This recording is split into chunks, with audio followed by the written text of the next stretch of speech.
What's up? What's happening? Welcome in. It's Hoffman Show. We are live on the Team 980, always live as well on the free Odyssey app, and we are streaming live as well on YouTube at the Team 980. Sadly, this is about the second time in about 2 months that we've started the show with a fairly somber tone, with someone who's near and dear to the station having left us far too soon. I'm sure by now many of you have heard the news, but if you haven't, John Feinstein passed away today at the age of 69 years old. The long time legendary sports writer. I saw a bunch of tributes, but one of them I thought was very good. He's probably your favorite sports writer's favorite sports writer, especially if you're, he might have been your favorite sports writer too, depending on how old you are listening, but also a longtime contributor to both the Team 980. Was a frequent guest on the Tony Kornheiser show back in the day, as well as many other shows. And he also obviously was a longtime contributor. Fridays with Feinstein, 8 o'clock on the Junkies was appointment listening for nearly 14 years. And tomorrow morning, Friday at 8 a.m., the Junkies will pay their own tribute, going back to some of their favorite clips and memories and the sound of their visits with John over the years, as well as their own personal memories and recalls. So would highly recommend tuning in tomorrow at 8 a.m. Here to the Team 980 or on 106.7 The Fan, the Odyssey app, all the places, Monumental Sports Network, that you can take in the Junks, and they will have their recollections. But I got the call earlier this afternoon saying, like, hey, we just heard this, and then just a few moments after that, the Washington Post published, of course, John's publication for many years, published their first version of their obituary. It was obviously unexpected, and a full recollection of his career, I'm sure, will be on the Post website a little bit later on today, if it's not up by the time that, or if it's not up by now. It wasn't about an hour ago, but some obituaries get written ahead of time. Those that get to live the full breath that we expect them to, or if they get sick. And John passed suddenly and was totally unexpected, and thus obviously trying to capture the kind of career that he had is something that his colleagues at the Post are working on now, but it's one that'll be worth the read. I personally didn't have a relationship with John. I of course was familiar with his work, and he's someone that, while I didn't get to know him, I certainly have an appreciation for his role in the industry, and I certainly consumed many different forms of his work. He's got books, he's got columns, but I think when I think of Feinstein and kind of where we are as a media environment, it was a much better version of what so many of us are trying to do now.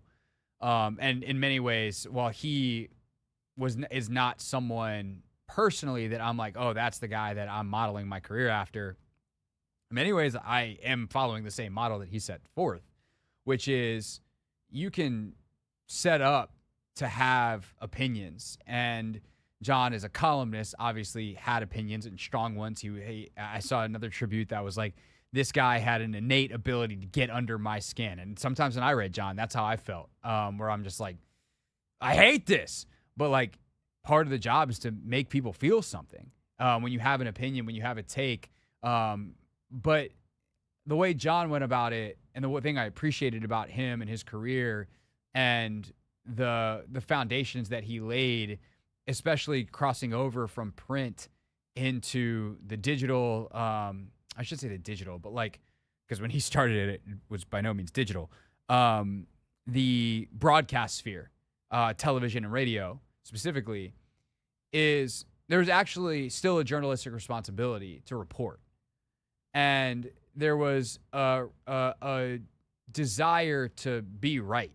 And even if you're giving an opinion, which ultimately in some cases can't be right or wrong, it's like, I like this or I don't. That's not a correct or incorrect thing. Like, it's an opinion. There was still an effort to actually report out what you're basing that opinion on and have some level of factual backing and basis for making your argument. And that comes from the fact that Feinstein was a journalist. Like, he was someone who started his career at the Washington Post on the night police beat. Like, that's real big boy journalism. And then some of the book stuff he did where he's embedded, most famously with Bobby Knight for a season in Indiana, for the book, A Season on the Brink. Like, that kind of access leads to real reporting, real journalism. And in those cases, like in the books that he's writing, those aren't extended opinion columns. Like, those are, here is a reporting of information and a reporting of what happened as it was without any opinion thrown on it. And once you have that backing of journalism, and especially on some of the topics that he opined on, like that, you just become better at giving your opinion because your opinion's worth listening to. And when it came to college basketball, when it came to golf, like, there are few people in the journalism field whose opinions carried more weight than John Feinstein because he had put in the work. And it's kind of the sad thing now, I think, in a lot of journalism, and I'm sure this is something that Feinstein probably lamented, is that, like, you have a lot of people that are younger in the business, and I'm not trying to be ageist here, reverse ageist, however you want to look at it. But, like, you have a lot of folks that, like, haven't really done a whole lot, that are talking and giving their opinions as if they're experts. And there's a reason that in print journalism, it was always you were a reporter, then a columnist. You had to own the information before anybody would give you a job where you could give your opinion. And I think in a digital age, like, there are way more ways to study and own material. And there's a lot of really smart young guys and girls in especially the sports that I spend the most time in, basketball and football, who have done work and studied and are really smart and maybe even well-connected and done a good job early. And their opinions are worth listening to. So it's not that it can't be done. But I do think that there's a model of journalism that comes from the print world that Feinstein's career is defined by, of really doing actual journalism, owning subjects, and then you combine it with his unbelievable talent to write. And I think that's the other thing that stands out as I read a bunch of tributes from folks all across the sports world to John Feinstein, is they're just in awe of the talent. Because it's one thing to be able to be there. Like, I don't want to say anybody can show up. Like, I mean, if you work hard and get a credential and stay in your job and are willing to not get paid a lot, like, you can stay at a lot of places for a long time and not be that good at it. And I guess you just stick around long enough and it's like, that guy kept showing up. But, like, he was always there, and then his ability to capture the moment, put it into print, and then make you feel something, whether he's telling you a story or giving an opinion, he's one of the best to ever do it. And so, again, tomorrow morning, the Junkies will give their full tribute. We got a couple of, obviously this is a developing story, if you will. So we have a couple of hooks out in the water, and if anybody can come on with us and talk a little bit more about John Feinstein, we will certainly do that here today. But the news, sadly, that we opened the show with, John Feinstein has passed away at the age of 69 years old. Longtime legendary journalist, author of 44 books, including transformative sports books, such as A Season on the Brink. Again, he passed away at the age of 69.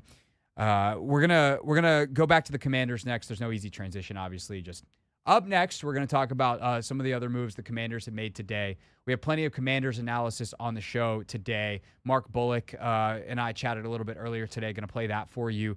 Going inside some of the bigger signings that they made. Javon Kinlaw, how Laramie Tunsil fits. What we think Brandon Coleman's apparently going to play right tackle. That's been reported today. So what does Mark think about his ability to do that? What are the challenges ahead for the second-year player out of TCU? Logan's going to chime in on some stuff as well, take command style. And as I said, we'll keep an eye on our phones to see if any of the folks we've reached out to talk about John Feinstein can join us as well. It's the Hoffman Show. We are on the Team 980, and we're always live as well on the free Odyssey app.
the Hoffman Show. We're on the Team 980, always live as well on the free Odyssey app. We are streaming live on YouTube too at the Team 980. And I think we're going to have someone. So, Anthony, I don't know if you know this, but John Feinstein helped launch CBS Sports Radio, now the Xfinity Sports Network, back in the day. I did not know that. He did. And one of the people that was one of his colleagues down the dial, or not down the dial, down the, I guess John was like 9 to noon, I think. And there's a guy doing overnights who did his radio show from a spaceship, proverbially speaking. Our good friend Damon Amendolara. For real? So DA is going to join us at 4:30 to talk about Feinstein. Okay, that's about we also might have Dan Steinberg today. Dan's bopping around town. He's got stuff he's got to do, and so we're going to shift the show around a little bit. But at some point today, you will definitely hear from Mark Bullock on the Commanders stuff, and we're going to talk about Commanders right now. But DA is going to join us in 10 minutes here to talk about Feinstein. I was just going through some of the tributes and stuff online, and DA's popped up, and I was like, I should ask DA because he's my friend, and I think he'll be willing to do this. So, Damon Amendolara joined us in 10 minutes. So, Anthony, to the football, swerve, no easy way to transition.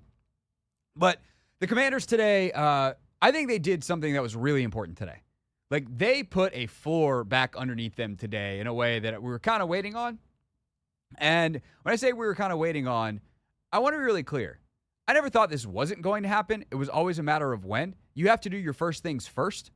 And they did the first things first. They were apparently very focused. Now, multiple people have been reporting on this. I know Breer talked about this on one of the shows. Kimes talked about this on his podcast and in writing. The Commanders their number one plan of attack was to go sign Ronnie Stanley, the Baltimore Ravens left tackle, who wound up never hitting free agency because the Ravens signed him back to a deal.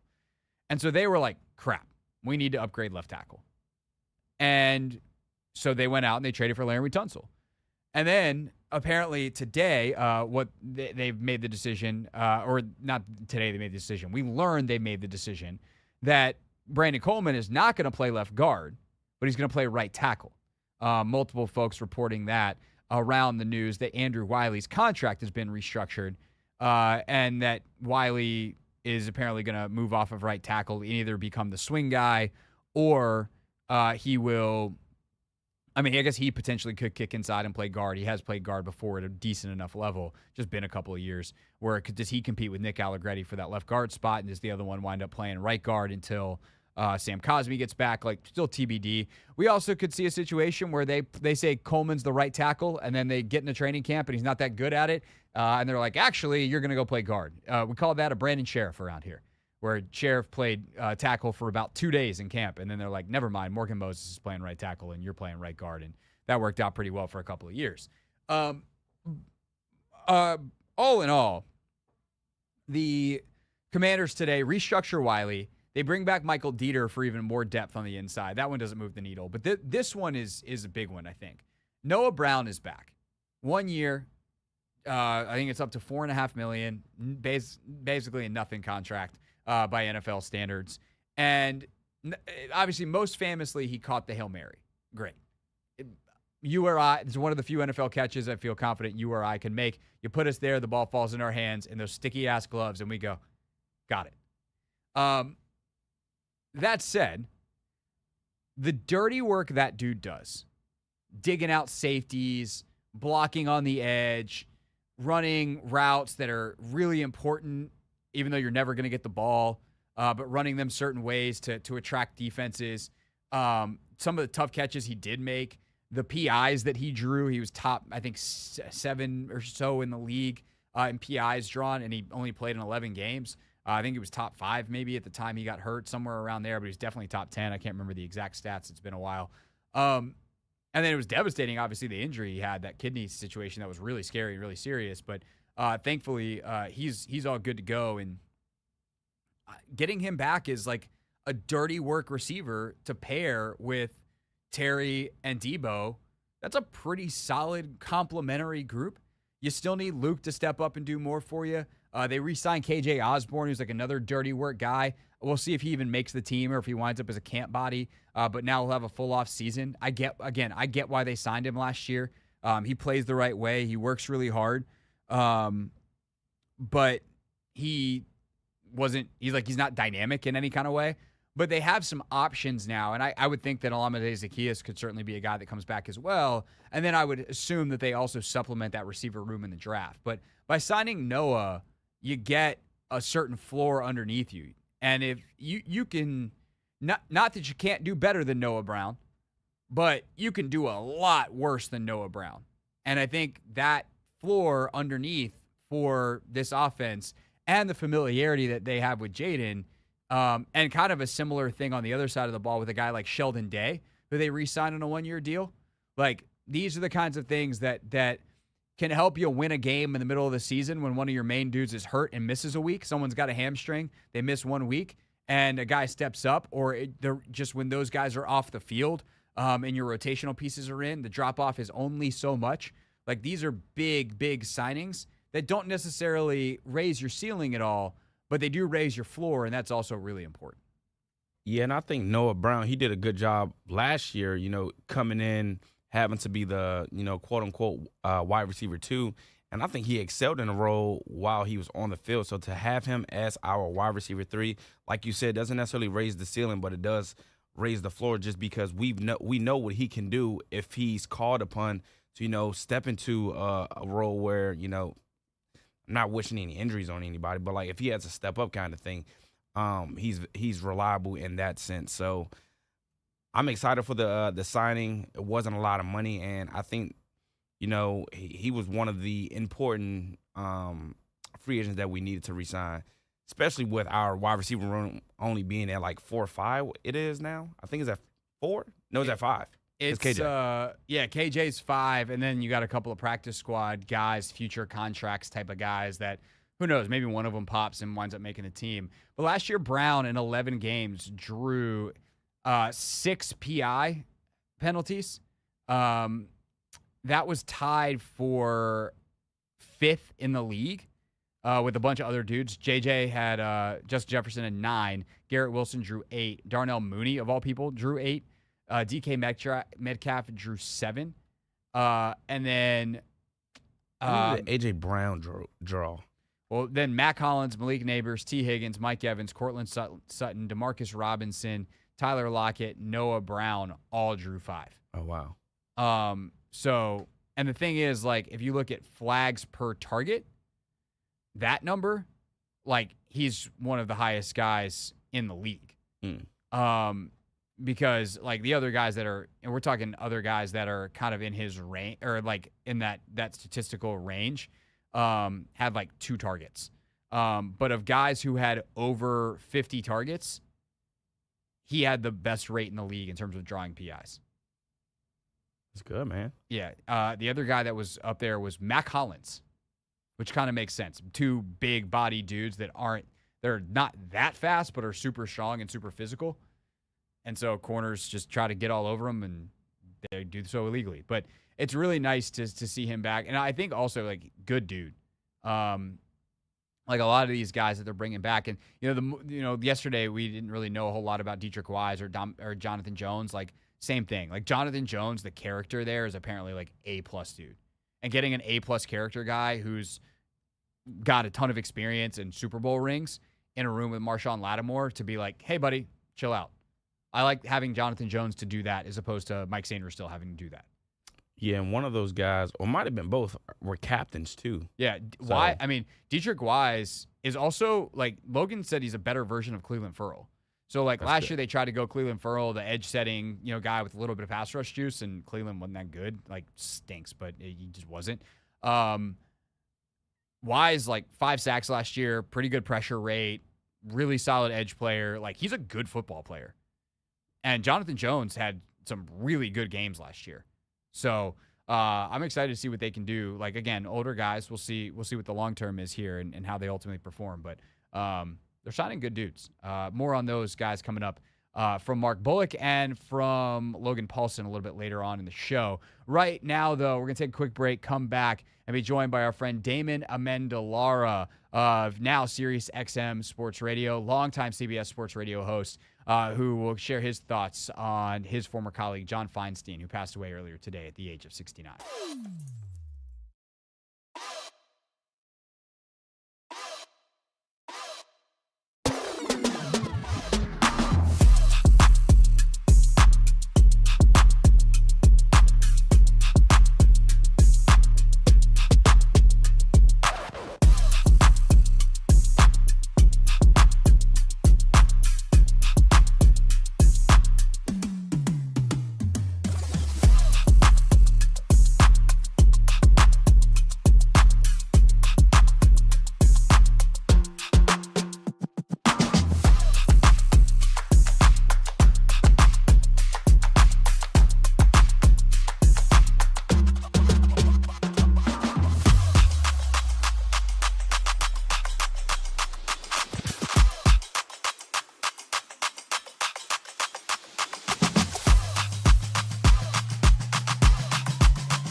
The Hoffman Show. We're on the Team 980. We are always live as well on the free Odyssey app. We are streaming live on YouTube too at the Team 980.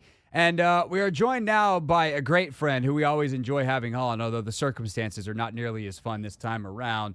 Damon Amendolara, now with SiriusXM Mad Dog Radio, was one of the initial hosts on CBS Sports Radio, now, of course, the Xfinity Sports Network. But when CBS Sports Radio launched in 2012, DA was doing the overnight shift. He said it was from a spaceship. Who could tell? It was the middle of the night. Might have been. And sometime during the day from a regular old radio studio, John Feinstein did his show. The legendary sports writer, author, radio host, TV personality passed away today at the age of 69. So we bring in DA now to help remember Feinstein, who's also, of course, a contributor here to the Team 980 and 106.7 The Fan for a long time. DA, first of all, appreciate your time. Sorry that we're having to talk like this, but good to chat, my friend. Yeah, you too. Good to catch up. And John was amazing, man. I mean, as you could imagine, working alongside a guy like that gave a new network instant credibility. It was a staff that really had some big hitters in it. But in terms of journalism, in terms of credibility within the sport from a real deep journalism standpoint, nobody had more of it on our staff than John Feinstein. And John, I thought, gave us a real air of legitimacy right from the jump. And, you know, for anybody that goes back with him, they know all of his books dating back to the 80s and The Season on the Brink with the Indiana Hoosiers and The Inside of Bobby Knight. but also for a 90s kid like me, even though I grew up in the 80s and the 90s, I really started to consume sports media at the next level when I wanted to launch my own career. And his appearances on Sports Reporters, were kind of legendary.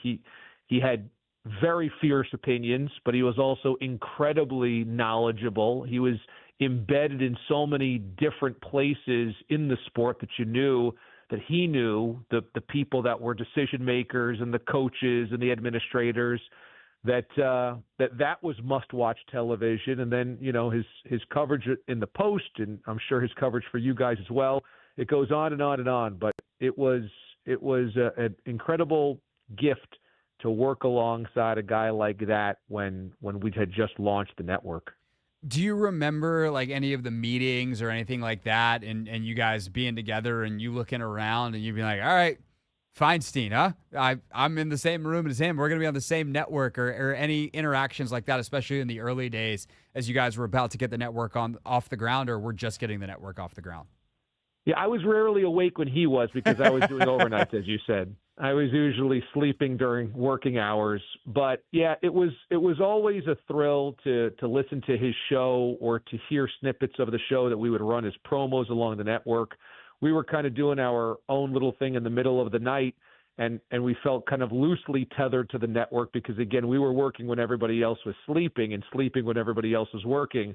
But that was always a thrill. But about a year and a half ago, before the 2023 football season kicked off, I had a chance to do a long-form conversation with him for a series that he did for Odyssey called New York Accent. And it was about people in sports that had some type of connection to New York. Either they grew up there or they played there or they coached there. And Feinstein was a New Yorker. He had grown up on the Upper East Side. And I had asked him about his time, kind of growing up, and he was a Jets fan growing up. And he remembers going to Old Shea Stadium back in the early 70s and late 60s. He was all over those Joe Namath teams, and this was before Aaron Rodgers had played a game for the Jets. And I said, well, you must be thrilled. This could be it.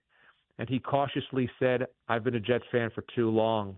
It'll take a lot more than a Hall of Fame quarterback to get me excited. He had kind of known, and I just thought that was such an interesting piece of insight into John. He was certainly a fan at heart, but his journalism background made him a skeptic, made him I'll believe it when I see it. And I think that came through in a lot of his work, and I appreciated that. We live in a day and age now of sports media where a lot of people have big opinions, but they do not have inside info. And a lot of those opinions can be very negative. But again, it's everybody from the outside watching TV, consuming on social media, and then throwing grenades. The people that have the inside information are oftentimes really apologetic for the people that they cover because they need that access. And you hear them oftentimes being defenders, apologists. And he was cut from a different era, and I loved it. He had inside information on everything. And so he certainly would be of the ilk these days of cheerleading. But no way. He was so old school, and he was the opposite. The more he knew, the more cynical he became. And I liked it. I liked it that way because you knew he was shooting it to you straight. And that conversation was a thrill that we did that in September of 2023. We know how the Rodgers thing ended. He was right all along, and I got to talk to him about Bobby Knight, et cetera. And that was one of the big thrills. And he was always gracious with his time. Every time we asked him to come on my show, whatever time slot it was after I had left overnights, to talk about college football, college basketball, Army, Navy, whatever, he was always great on it. So he was always a really cool asset to have at the network and within the family. Damon Amendolara, of course, the DA show, SiriusXM Sports Radio now, but helped launch CBS Sports Radio back in the day with John Feinstein with us here on the Hoffman Show. I was reading a little bit up on John, obviously, in preparation for today's show, and there's this great anecdote I think I read in the Post's obituary of him, their first version of it. I'm sure there's a much longer version that's up now. They've had a little bit more chance of time to fully flesh it out. But apparently when he wrote Season on the Brink, this is obviously a transformative book in sports media, right? 1985 season, he's embedded with Indiana the entire season. And he writes this book that then Bobby Knight is furious about afterwards. And after being very close, getting all the access, being on the inside, Knight doesn't talk to him for like 8 years, apparently, after the book is published. And of all things, Damon, I don't know if you're familiar with the story. Of all the things that Bobby Knight was upset about in that book, it was that he included the profanity. That was what got under Bobby Knight's skin. And I think it just showed, like, to me, that's the longest form version of the story you just told, of like someone who is on the inside doing the work, doing the journalism, and then will put out the work and doesn't really care what the people who gave him all that access thinks about it. That's exactly right. It underscores exactly what I was saying before. And yeah, he told that story on that long form chat that I had with him 18 months ago. And I thought that was hysterical. And I think, as you said, transformative is a really good word to describe that book, because it took everybody inside of a place that they simply could not get into. Nowadays, with 24/7 and Hard Knocks and social media of all these programs and et cetera, everybody kind of feels like they already have the inside. I mean, it's kind of part of the reason Hard Knocks is eroded to the point that it has from a relevancy standpoint. We see too much inside, but in 1985, there wasn't any of that. You couldn't go anywhere. And so to be embedded with Bobby Knight in the Hoosiers, you could understand at that time, when he's larger than life, if it was kind of, a bit of, I don't want to say a puff piece, but some authors may have taken that opportunity to put Knight on the pedestal, to make him the new General Patton. Look how much he gets out of his players. He graduates all of his guys. They had won 2 championships until that point. They would win one a couple of seasons later. It would have been easy to portray him as the kind of leader of men that America would want in the Reagan 80s. And instead, it was unfiltered. It was crass. It was volatile. It was at times ugly, and he didn't care. And whether that meant he was going to lose the trust of the guy that he was covering, or be on the outside looking in for a long time, or lose the trust of other coaches that he would probably try to profile afterwards, I would imagine, it didn't matter. He was going to tell the story. And I think it's important today to remember what sports journalism used to be and why it was so delightful and important and valuable. There was a point in time where we just didn't have the access that we do now. And so what you got was, I think, even more important in how it was delivered. And I think Feinstein, I just appreciate, like those Post guys, I hate to say it, but the old Post guys, Kornheiser and Wilbon and Feinstein and the rest of those guys, are important to remember how it can be done and still done well, even if that's not the norm anymore. This is less about John, but just kind of to follow up on that, and I would love to actually ask him this question, and would have known, and maybe he's answered versions of it somewhere that will pop up in the next couple of days, and I would be curious to listen. But like, do you think we can do it the way they used to do it? Like, when I say we, I mean literally like us, those of us in these types of chairs, the one I'm sitting in now, the one that you sit in every morning, giving opinions. Because there is something to also, like, yes, there's a lot of access now that the athletes give us, that the programs give us, because there's cameras everywhere.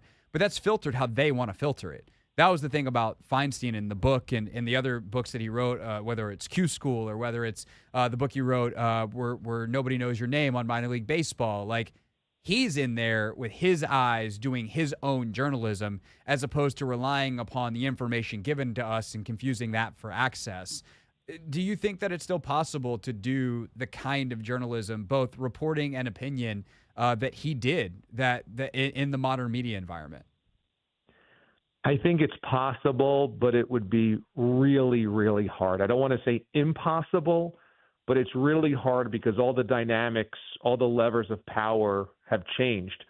You know, if you were to go to a book publisher and say, I want to spend a season with, I don't know, Tom Izzo at Michigan State, imagine what the expectations at Michigan State would be. Oh, you're going to get access?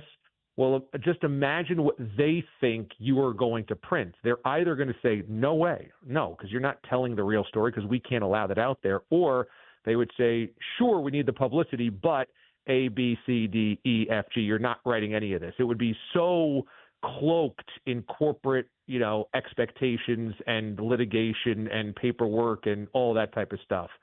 for people like us that have microphones, I think it's important to not be drawn into the siren song of explosive, reactionary, hyper big opinions are the only way to go. Unfortunately, the social media algorithm warrants that, rewards that. And so the easiest way to get noticed is to be the boldest all of the time. But it's not true. It's just not the truth. And what the old guys should teach us, back then they didn't have to be as crazy bold because it didn't have to be everything is attention seeking. You could tell stories, you could have opinions, but you just had to be well wired and well connected, and then it was valuable. Of course, there were fewer voices and there was a less democratic way of getting those voices out there, so that was not as good. But yeah, it's important to remember that you shouldn't always have to throw grenades. And the people that always throw grenades are not the ones to be listening to all of the time, because there's a reason they're doing so, to only gather attention, because that's what the algorithms help with. So I just think there are things to take away that we can all use, but it would be really hard to be the type of journalist that was important in 1985 today and still be important. Damon Amendolara, Sirius XM, Mad Dog Radio, 6 to 9 each and every weekday morning. Plus, you can check him out on YouTube. His YouTube live show on Sunday nights is great, and it's about to celebrate its 1-year anniversary this weekend. He's also got a fun series, his 10 most intriguing prospects in the NFL draft. DA, most intriguing through your lens. I don't think that's like the top 10 players in this draft. You're going to find some guy with some wackadoodle story somewhere. Well, yeah, that was the point of the list. But I will say one guy both you and I know well, Syracuse quarterback Kyle McCord. He's big, he's strong, he's a winner. He changed that program, and he's not one of the top 3 or 4 quarterbacks on most people's list. So he's probably a 3rd or 4th rounder. And I think if you watched any Syracuse football last year, a 10-win season, he was best in big moments. And UNC running back Omarion Hampton, everybody's going to talk Ashton Genty, but we're kind of in a golden era right now of the NFL running back again. People are valuing the back again, and I think Hampton does so many things so well. He runs with power, runs with speed, has breakaway speed, has good balance, good hands. People will latch in on Genty, understandably so, but watch for Omarion Hampton. I think he's excellent. Yeah, no, he's a really, really intriguing prospect. You want DA's full list? You can check it out on YouTube. Just search Damon Amendolara, DAMONAMENDOLARA. God, you have a lot of letters in your name. Damon Amendolara. A lot of vowels. Yeah. Can I buy a vowel? No, I'm too poor. Damon Amendolara on YouTube, if you want to check that out. DA, great to chat, my friend. We'll talk in better circumstances soon. Okay, thanks, Hoff. See ya. Damon Amendolara with us here on the Hoffman Show. When we get back, a couple more follow-up thoughts on that. And then at 5 o'clock, Mark Bullock breaking down the latest in Commanders free agency.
Thanks again to Damon Amendolara for joining us to talk about John Feinstein. If you are just tuning in, it's really sad news today. Feinstein's passed away at the age of 69.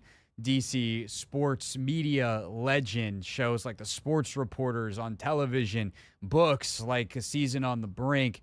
And, of course, he was a contributor to the Tony Kornheiser Show for many, many, many years here on the Team 980, formerly ESPN 980, Sports Talk 570, all the different iterations of the station over the years. And, of course, I was with the Sports Junkies for 14 years, Fridays at 8 a.m. And tomorrow morning, a Friday at 8 a.m., the Junks will remember their friend John Feinstein in a must-listen tomorrow morning, 8 o'clock. Definitely looking forward to listening to that. And if your schedule doesn't work to be able to listen live, of course, the Junks have their podcast. You can rewind in the Odyssey app and all the other places that you can get all of our content on demand. Anthony, I thought it was interesting that DA latched on to the same exact thing I did about John's career when it comes to, just the journalism, the fact that there was this basis for him to be a guy who was a flamethrower when it came to the opinions. And it's something that I've thought about a lot in this job, especially as someone who's a former reporter, has always wanted to be a talk show host, but I have a journalism degree from what many consider the best journalism school in the country. And that's not to start a fight with Missouri or Arizona State or any of the other fine journalism programs that are somewhere near Syracuse's level. But I take that seriously. I don't say that pretentiously or to be like, oh, look at me, I have a journalism degree. I just mean to say I cared enough to get the journalism degree because I thought it was important to know how to do it. And that's, by the way, not the only way you can do this job. And I think, for instance, the Junkies are a great example. Those guys are fans and super fans, and they make no bones about that. They're not, and they'll be the first ones to say it behind the scenes, but also the first ones to say on the air. How they're self-deprecating in that way, they're fun, but they've been around long enough. They know stuff, they're worth listening to in their opinions. But you understand that their opinion's coming from a different place than, say, my opinion, different place than John Keim's opinion, different place than Kevin Sheehan's opinion. And we all have these different levels of being around, the sports in our roles. And some of it, the Junks have been around it as talk show hosts, opinionators, or opinions, and plugged-in fans for at least 25 years on all of those fronts, where Feinstein was like, I'm going to report. I'm in the locker rooms. And it just brought something different. And what I think, I guess, is important about it is shows like the sports, how hard do I want to go here? Yeah, I'm going to go there. Stephen A. just re-signed for $100 million, right? And Stephen A. is a guy that comes from a journalism background, to be clear, but has been a grenade-throwing opinion guy on television who I think very much sees his job as an entertainment job and has for a long time. Okay? It is what it is. And by nature, most people listening appreciate that because if they didn't, Stephen A. wouldn't have a job. But the $100 million that ESPN just spent over 5 years to re-sign Stephen A. used to go towards shows like The Sports Reporters or their investigative journalism unit. And those opinions or that journalism in the investigative journalism department would uncover stories that maybe didn't directly sell the ad dollars that First Take does, that Stephen A. generates, but that provided the content for those shows. I think about our own show, right? How much content has Don Van Natta, who doesn't work for us, provided for our show? He might be the single biggest contributor that we have. We've never paid Don Van Natta a dime. The value of Don Van Natta to our show is something that's impossible to measure. But Don's reporting, and Seth Wickersham and Tisha Thompson and their team at ESPN that did all the digging on Snyder, is why we were able to talk about that stuff for hours and hours and hours. It powered our show. We needed that reporting. Without that reporting, none of that happens. And that's not true just for our show. It's true for the actual shows on ESPN, the company where Don Van Natta actually works. And so I think it's a day to obviously remember the specifics of what John did and the work that he did, but to honor how he did it and realize the power in it and why so many people enjoyed it for so long. And I just thought it was interesting that DA and I had texted for 30 seconds to set up him coming on. We hadn't talked about that prior. And the fact that which also makes sense that our brains are working similarly. Like DA is one of my mentors and it sounds like John was one of his. But that we went to the exact same place I thought was pretty interesting. No, it was. And I mean, to me, it just sounded like Feinstein was just unapologetically like himself. And I mean, coaches knew like what they were getting themselves into when, he was behind the scenes and in the locker rooms gathering information and things of that nature. And he didn't shy away from it. So, I mean, that's one thing I'm taking away from it all, just being yourself kind of thing. Yeah, for sure. All right, coming up next here on the Hoffman Show, let's get back to some football. Mark Bullock, he is a tremendously smart analyst, a guy who is as well-versed on the X's and O's, studies it as hard as anybody. And he is going to give us insight on Laramie Tunsil, what he thinks of Brandon Coleman playing right tackle, which is apparently a thing that is going to happen, and a couple of the other Commanders free agent signings next here on the Team 980.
Hoffman Show. We're on the Team 980. We're always live as well on the free Odyssey app.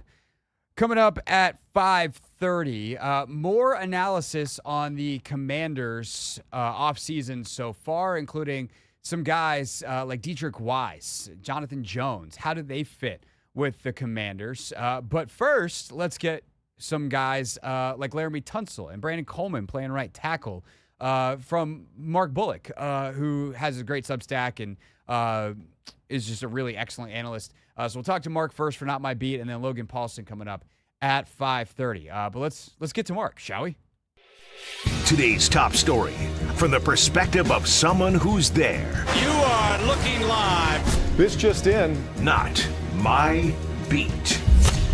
Let's get some more insight on some of the Commanders signings. Mark Bullock, you can read his Substack. It comes with pictures and everything. They're illustrated.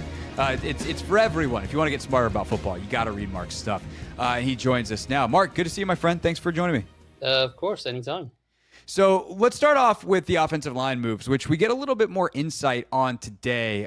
Multiple reporters saying it within kind of the tweet, the post that Andrew Wiley's contract has been restructured. They're saying, oh, he's going to become the backup, or maybe he can play some guard, but Brandon Coleman's going to become the right tackle for this team in lieu of the Laramie Tunsil trade. What do you make of his ability to play right tackle based off what you saw from him at left tackle last year? Because he did play left guard in college. He did play a little right guard in college, not a ton, but a little. He's actually never played right tackle before, unless he played it some in high school. So what do you think about his ability to potentially make that transition? I think the potential is there. The raw traits that were there last year to say he could potentially play left tackle still apply now to saying he can play right tackle. He's athletic. He's got quick enough feet that he can handle that part of the game. I think the main issue for him last year was how he dealt with the different techniques, the hand fighting techniques, and he was a little bit. He only really had one or two moves to counter people. He would rely a little bit too much on a two-handed punch, which would see him lunge at people, and that would get him off balance, and the good rushers can take advantage of that. Or it would be he had a nice hand flash technique, but when guys started to catch on that he was basically one of those two moves, they countered it pretty quickly, and that's why he ended up needing so much help. So with a full off-season now where he can get a lot of work in on learning a little bit more individual hand usage, and some more techniques to have in the bank to go to throughout a game, then perhaps he can survive a little bit better at tackle. Because as I say, more often than not, the reasons guys don't survive at tackle is they don't have quick enough feet to handle the speed guys, or they don't have a good arm length to handle the length that you can get outside with those monsters that play on the edge. But he has both of those things. So there's potential for him to fit a right tackle. I do think it could potentially end up being a situation where, like we saw back in, 2015 when Brandon Sheriff was drafted, and it was, he's going to be our starting right tackle. And then about 2 prep days into OTAs, it was, okay, he's our right guard now, and Morgan Moses is our right tackle. So that could easily be the situation. I think it's very early in the offseason to say he's definitely going to be the right tackle. But I see the upside in trying him there first, and at least seeing if he can survive at tackle. And then if not, you always have the fallback of kicking him inside the guard. Yeah, because I feel like the other thing that he struggled with at times is kind of just the amount of space that you have to deal with at tackle, where, he had trouble kind of setting on the midline. He'd overset, he'd underset. And then you just don't have to deal with that inside because there's not enough space. Your physical traits can truly take over, which is why so many people think he can be such a good guard. I guess the question I would ask is left to right, whether it's the quality of rusher, how guys approach rushing a blind side versus a front side. Is there anything about right tackle? Because I think a lot of people just are like, oh, right tackle, it's just the less good tackle for whatever reason. But so many of the same things still apply, and a lot of these rushers now line up on both sides. There are elite pass rushers. TJ Watt typically lines up over the right tackle, for instance. So is there anything about right tackle specifically, other than maybe he likes the footwork better, it just suits him better on that side, which we won't know, that gives you any particular hope on that side compared to kicking him inside to guard? I don't. I think it's more just you're a little bit more protected. Teams still, like, if he does get beat, Jaden Daniels can at least has a better peripheral vision of his right side compared to his blind side. Um, so that would be the where I feel a little bit more secure in trying him out there than left tackle. And I think given that they have Laramie Tunsil at left tackle now, and they can trust him on an island, I think they can still provide the help that Coleman got a lot last year with the extra chip help or sliding the line his way. And he did well with that help. And I mean, a lot of tackles probably would do well with that level of help that he got. But the issue for them last year was they had Wiley and Coleman both needing that level of help. And that meant that they only had 3 receivers running routes most of the time. And the other guys were chipping and going to the flat. So by getting Tunsil, you free up one of those chippers to go and run an actual route. So you get 4 receivers out running routes. And you can still keep someone in to chip, and you can still slide the line to just one side to help out Coleman on the right side. So I think they have some protection built into him playing right tackle because they have Tunsil that they can trust on the left side. So, yeah, the biggest question is going to be, can he adjust to doing everything backwards, where coming out of his stance the wrong way effectively compared to what he's been doing. And maybe he struggles with that. Maybe it all clicks a little bit better for him. Who knows? But I think in terms of technique and stuff, it's not too dissimilar. It's just the blindside effect of it is, Jaden's pretty aware of those things coming off his blind side, but you'd still would rather him have that vision of it and being able to see that guy coming a little bit better.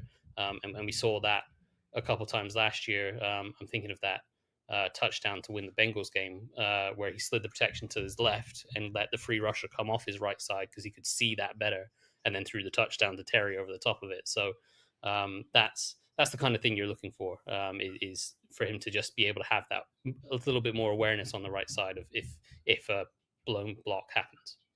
Mark Bullock, you could read his Substack, of course, formerly worked for the Washington Post and the Athletic. Now does a great job with doing his own thing with the Substack, and he's got all kinds of diagrams. And I feel like I'm explaining things in a very silly way. I don't know what better way to do diagrams. He's got play designs. He's got cut-ups, drawings, all 22 cut-ups. stuff. That's the word I'm looking for, Mark. Cut-up. Yeah. He's got film cut-ups. That's the football term. Got him in the middle of the offseason.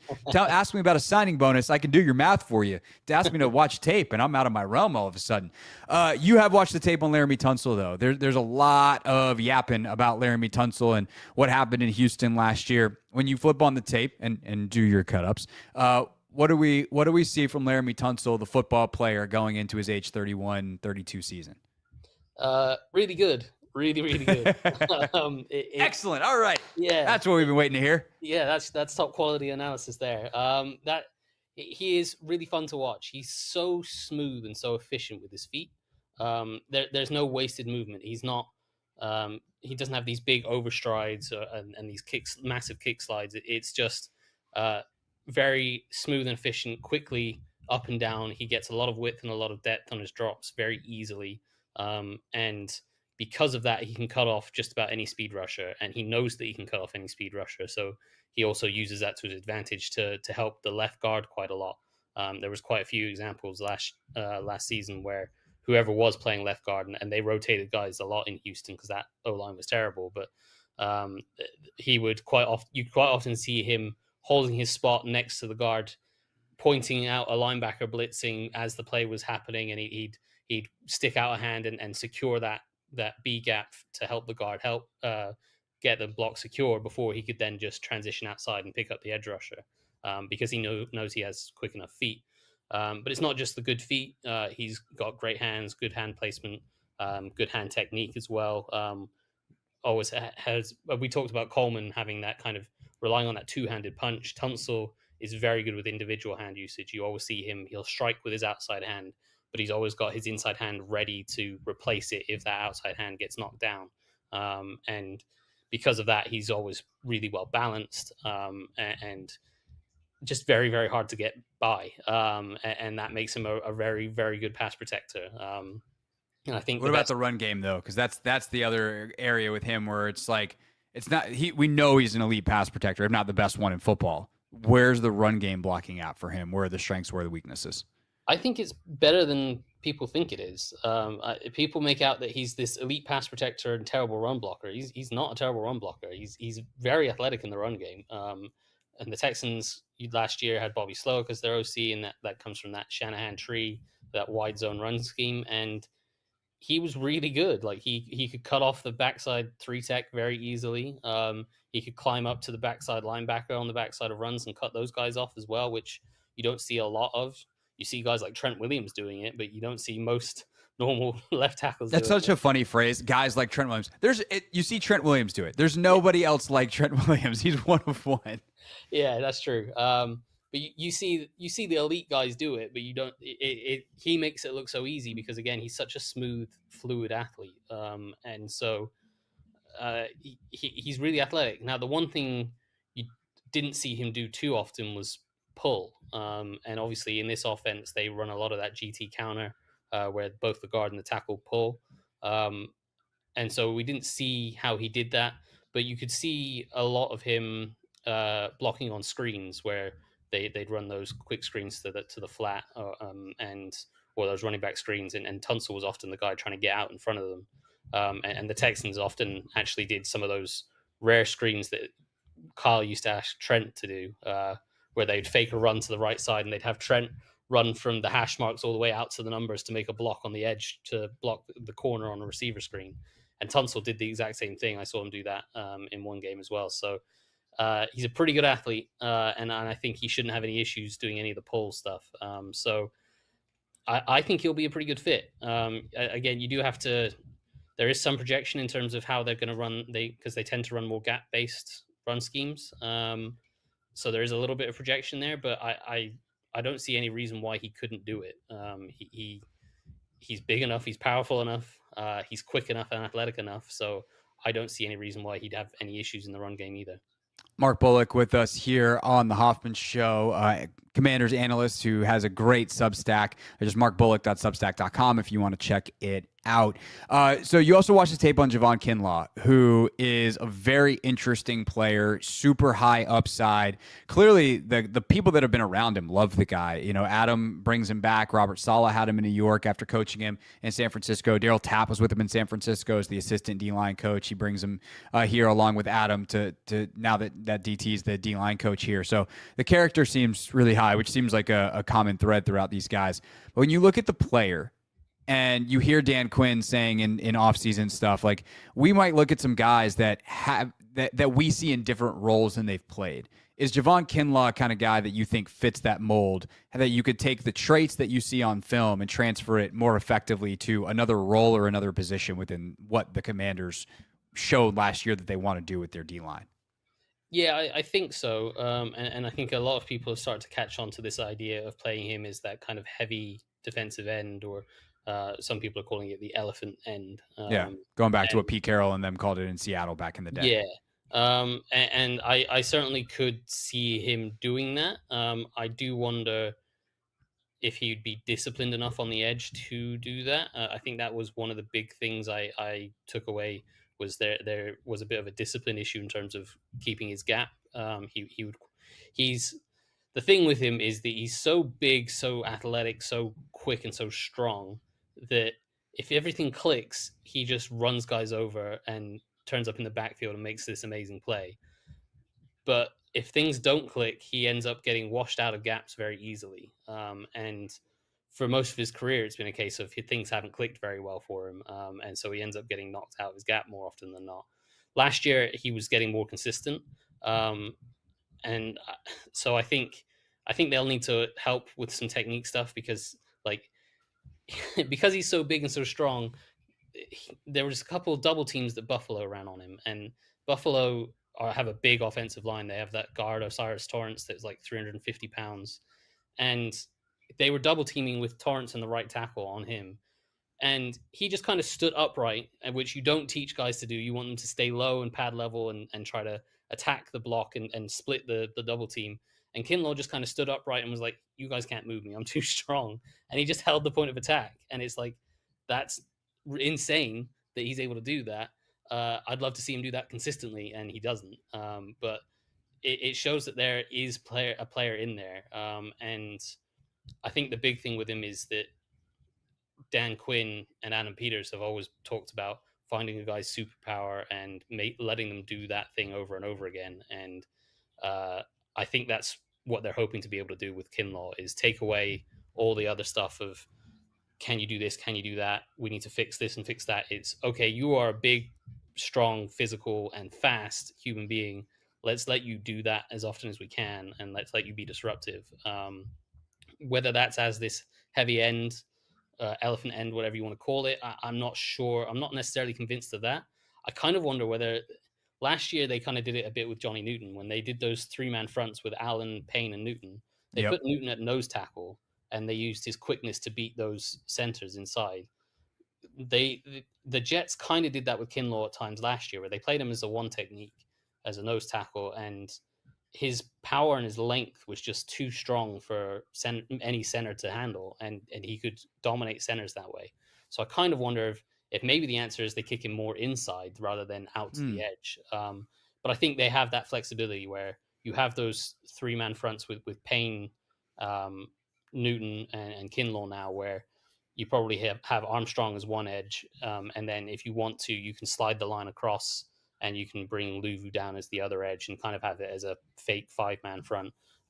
Or you can just have one of those guys play as kind of heavy end, as we talked about. And so I think it gives them some flexibility to do a lot of things with that defensive line. So the contract was maybe more expensive than you would think. And I don't love that contract for what he has been, but I think they're paying for what they think is an ascending player and one that they think they can get more out of. If a dude's going to play 600 snaps at defensive tackle, like that's what they cost now. It's crazy because the cap has gone up, but that it should be what they cost. But then again, considering what he's been, I do wonder if how much of a market there really was. But it takes one other team to drive up a market. That's all you need. And Adam Peters clearly thought it was worth it. And based off the other money that they have available, it's not hurting them. So I don't mind it. I think that also a point that should be raised here. Then I want to ask you about Will Harris as the last guy that we'll talk about. But with Dietrich Wise coming in and Eddie Goldman coming in, two other bigger bodies for their position. Like, it does feel like they are planning to have a lot more versatility. Like, they have options to play basically every kind of front. Now with Goldman as a guy who can play a true nose tackle, a true shade. Kinlaw is this faster, twitchier version of that. Like, so there's some interesting options that are going to be really fun that I'm sure you'll be spending plenty of time writing about if they come to fruition during the season. Last guy is Will Harris, who as of right now is going to be the starting safety opposite of Quan Martin, replaces Jeremy Chin. Really interesting player. Speaking of versatility, super versatile, lines up everywhere. What do you like about him? What are the concern points for a guy that played pretty darn well in New Orleans last year? Yeah, that versatility really stands out. I put a post up on my Substack this morning, or Thursday morning at the time of recording, that there was a 3-play sequence in Dallas where against the Cowboys this past season, where at one point he lined up as the deep safety and he broke up a pass on it. Everyone's probably seen that highlight where he runs from the middle of the field and he hits CD Lamb in the end zone and on the sideline on a fade and breaks up that pass. Another play, he's playing over the slot and covers CD Lamb on a corner route. It's kind of a 4-over-3 coverage, so it's not true man coverage, but he matches up on Lamb in the end and covers him on a corner route really well, playing the slot. And then later on, he's playing as a dime linebacker in the box and matches a tight end running up the seam. So he can do a lot. He can line up in a lot of different roles. He can wear a lot of different hats, kind of like how they envisioned with Jeremy Chin last year. And Chin didn't end up playing all the roles that I think they would have liked because they ended up having to play him a little bit more deep to kind of cover the corners a little bit at the start of the year. But they started to get towards that more down the stretch, and Chin started playing a little bit better. And I think they will probably try to slot him in that role. I think the thing that he, in my opinion, does best is match up against tight ends, whether it's kind of match coverages or man-to-man straight up. He does a pretty good job staying with tight ends. Now, he does get beat from time to time. Zach Ertz got him on a third down against the Saints late in the red zone last year, running one of those little quick seams, breaking inside. Zach Ertz got him on that, but he generally speaking does pretty well. And if you're going to play a lot of man coverage, you need a guy that can match up on tight ends. So I think that's kind of where they'll see him. He fits the run pretty well. If you're going to have a safety down in the box matching tight ends or playing down linebacker matching running backs, you need to be able to play the run. He plays that pretty well. The biggest concern I have on him is he tends to struggle with misdirection. And a play I broke down on my Substack in that post this morning was it was against the Packers. They ran a jet sweep at him, and they ran quite a few jet sweeps at him in that game. And he was part of a 2-deep safety look, and they ran the sweep to his side. And he ended up charging down to the box because he still thought it was a run play. And the only reason he stopped, the receiver had already got out towards the numbers from the jet sweep. So he was almost at the sideline, and Harris was still charging towards the line of scrimmage thinking it was a run inside. And the only reason he stopped was because the corner that was trailing the receiver on the jet sweep ran straight across his face, and he realized, oh, that ball's not in the backfield, it's way out there. And they nearly gave up a touchdown because of it. The corner managed to save it at the 1, but they still picked up like 20 yards on that play. And they ran quite a few of those jet sweeps at him because he was not great when he was playing from deep, diagnosing those misdirection plays. And that came up quite a few times that I watched him. And so that was the one weakness. I wouldn't necessarily love him playing deep all the time. I think in obvious passing situations, he can handle coverage back there fine. It's when you have the misdirection of, is it a run, is it a pass, play action kind of thing on first and second down. And Washington did do that a fair few times last year where they played with 2 deep safeties and then they rotate one down at the snap. So that is maybe a little concern, but perhaps there's another safety signing or draft pick that could fit in and Harris plays more of a dime linebacker role. I'm sure we'll see as this offseason evolves. I don't think they're done yet by any means, but you mean that they're allowed to still sign players? Yeah. Here we are, day after the league year opens. Draft is still whatever away. The team's not done yet. I that totally makes sense, and I think they did a really good job. Logan and I were texting about this the other day, and he made this point. So good, Paulsen guy, smart. They did a good job of packaging their safety stuff. And so whether it was Butler or Chin or Quan or whatever other versions of the DB combinations they saw last year, definitely very interesting to see what they do this year. And like Dominique Hampton's still floating around, like what is his role? So Jordan McGee, what's his role when you talk about the box players? So it's definitely going to be interesting to see how they put it all together. Mark will be writing about all of it at markbullock.substack.com. You can, again, go watch all the film cut-ups of him breaking down these guys in their previous spots and how he thinks they'll fit in beyond what he just said. He's going to watch a little bit more film here, too, and guys like Deidrick Wise, who I think could actually be a much bigger part. That's kind of an underrated signing. Like, I think he's going to be a pretty heavy rotation player for them. It's really good in New England last year. Mark's going to write about those guys over the next couple of days as well, Jonathan Jones, etc. Mark, appreciate your time on the radio here, my friend. Take care, and talk to you soon. Of course, anytime.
6 o'clock, Dave Johnson joins us here on the Hoffman Show.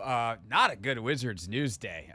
They lost the Pistons the other night, but then today we learned Bilal Coulibaly's season is probably over, out 4 to 6 weeks with a hamstring issue. We'll see what's up with that with Dave. Dave will also share his memories of John Feinstein, who passed away today at the age of 69, the legendary sportswriter. Again, tomorrow morning, 8 a.m. on the Junkies, John's old time slot that he used to always be on with them.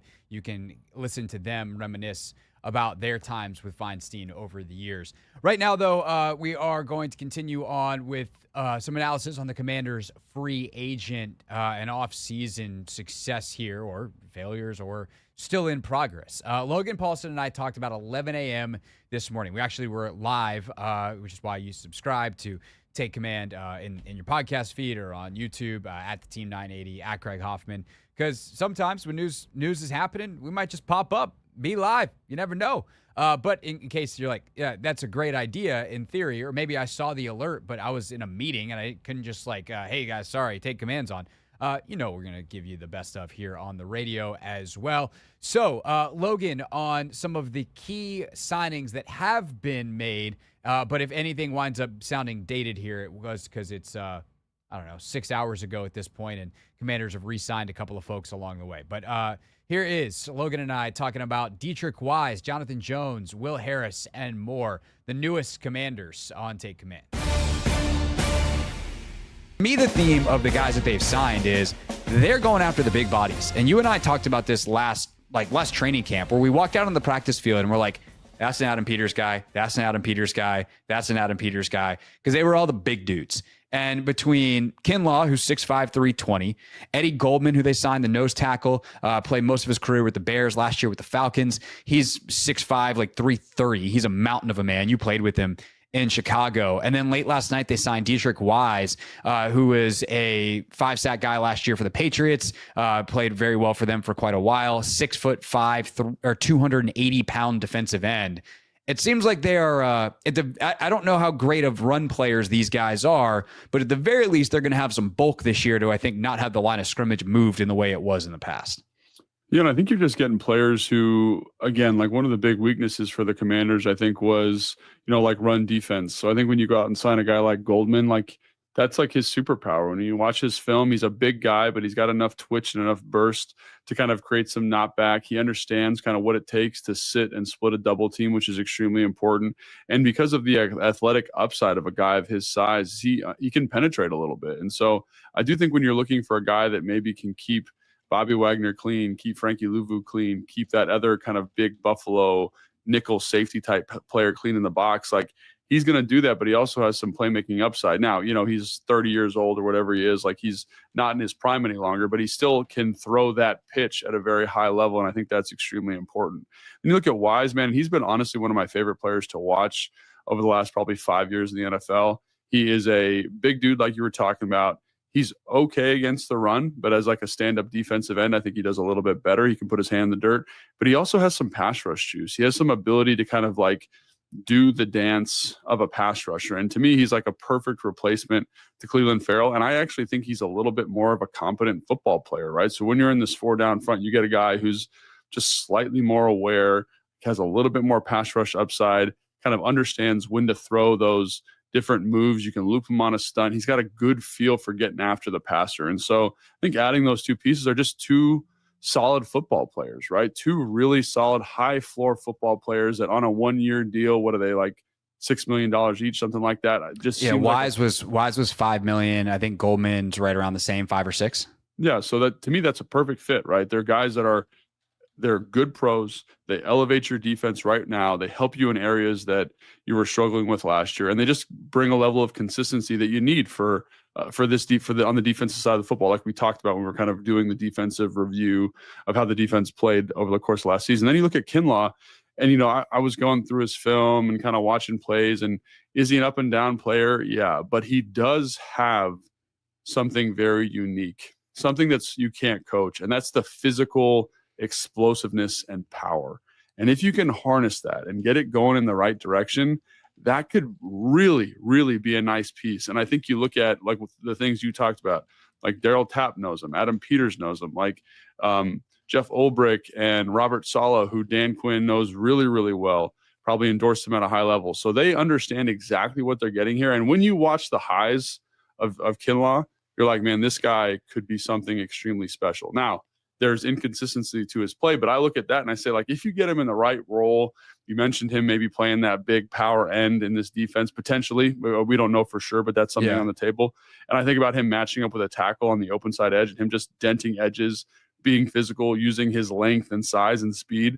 Like, that is a devastating proposition. Then you can bump him inside on third down and just say, hey, man, pin your ears back and go get it. And I'm like, dude, that's exciting. Now, a lot of things have to fall in place for that, but I think that's why you trust Darryl Tapp, you trust Ryan Kerrigan to maximize somebody who, like there's that, what is it, the Bill Parcells, like the world principle. There's only a couple people on the planet Earth that look and move like Kinlaw. And I can honestly say that he's a very unique player in that regard. And I think fans will fall in love with him the first second he walks on the field at training camp because of that size frame stuff. But if you get him, that's a plus player with two players in the front that are very, very solid. Goldman and Wise are very, very solid players. And that sounds like I may be being pejorative towards them, but they're good. They're just good NFL football players that make your team and raise the floor of the defense just from these signings. So I love all of these signings. I love the upside play of Kinlaw, but I love the floor that Wise and Goldman present. Yeah, and I think it's important to point out, like, these guys are all going to be rotation players. Like, none of these guys are going to be relied upon to play 900 snaps. Like, these are all 400 to 600 snap guys that hopefully can play their best on a very consistent basis because they are going to be fresh all the time. And like, Goldman's going to be in a rotation with Kinlaw and Newton and Payne and maybe another young guy. And then on the edge, you have Wise, you have Armstrong, and then they'll probably, Kinlaw maybe is out there some too, John Baptiste, and then they probably sign another guy or two, or that could be their first round pick is an edge in the draft. Obviously, I think a lot of people, I would say myself included, hope that is one of the directions that is available to them at the 29th pick or the 30 whatever pick if they can trade back and recoup some draft capital. So I think that's an important thing to point out. The other thing about Kinlaw specifically, because he's the only guy that they've gone multi-year on here, which is something I do want to talk about in a second. We got a really good question in the YouTube chat kind of about this. But $15 million a year for Javon Kinlaw is the going rate for a rotational starting caliber defensive piece, right? A guy who's kind of that fringe starter, like high end backup, low end starter guy. And because of the way the cap has gone, raising $20 million a year the last 2 years, this is the equivalent to like an $11 million a year deal 2 years ago. Literally 2 years ago, if you look at cap percentage. So if I told you that they signed Javon Kinlaw to an $11 million deal per year, I don't think anyone blinks twice. Like, yeah, okay. Like that's what happens for veteran backups at an expensive position. And realistically, we just have to get our brains around the fact that the cap has gone up and these guys are just going to be a little bit more expensive, but it's not actually hurting the team in any kind of way. And in that way, stop counting other people's money. Good for Javon Kinlaw. Hope that he, in his generational wealth or whatever charities he supports or whatever, that money goes to good uses. So at the end of the day, like I think that, and also they've got plenty of cap space to do whatever else they want. So this is not inhibiting them in any kind of way. And I think what it's done is provided them with an even more solid floor. If you think like Wise is an upgrade over Furl, et cetera, they still have to probably find that other edge piece, and whether that's re-signing Fowler or a couple other guys that we can talk about.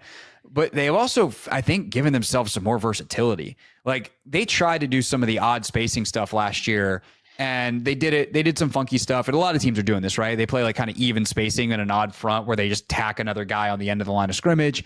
But now if they wanted to play a true like 3-4 for whatever reason, they like the matchups, they think another team's runs really struggle against those fronts. Like Eddie Goldman being a true nose or a guy that can play a true shade provides you a different option. And for a defense that's super multiple, Logan, I think that's pretty exciting. No, I do think that'll be interesting to see what they do. And I think that's one of the things, I love your analogy you made earlier about the kind of evaluating picture that's being drawn. They could do that. Yeah. And we talked about how they have that install in where they can, play a 3-4. But I also think like Goldman would be great playing a shade. Like he would be great just playing like in a 4-down front, playing a shade, playing off the center's shoulder, and he'd probably be more effective there. And then you get Payne playing a true 3 technique, or Johnny Newton playing a true 3 technique where they can penetrate and be aggressive because you've got this guy who can eat that front side double. Or, you've got Kinlaw playing the end, and he can really dent that edge down and really collapse that thing in and force them back into, Goldman, Payne, Newton on the interior. So I do think there is, I think there's a lot of stuff they can do. And I think that's one of the exciting parts about this point of the season is I like the football players they signed. I like the roles they fit. I like when I watch the film, I like what they're about. I like the measurables. That's great. But I also just like when you watch Wise, man, you see a guy who loves ball. He's physical. He's aggressive. He's passionate. He's energetic. He's animated. Like, that's what I want this team to be. When I watch Kinlaw, I see an explosion of athletic potential. And so now it's like, where does it all fit? How does it all come together? Yeah. Could it be a 3-4 like we talked about when we did that 3-4 show?